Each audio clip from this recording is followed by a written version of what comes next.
Hello, namaste, সত শ্রী আকাল, good morning.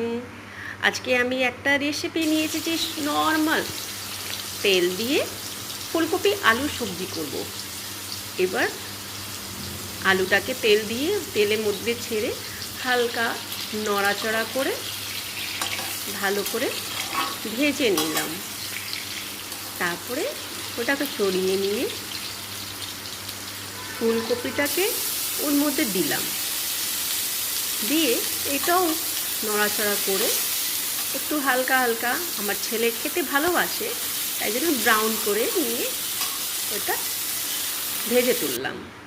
তারপরে তেলের মধ্যে একটু পাঁচফোড়ন দিলাম, হলুদ, লঙ্কা বাটা, একটুখানি জিরে বাটা, এইগুলো পেঁয়াজ রসুন সব কিছু দিলাম।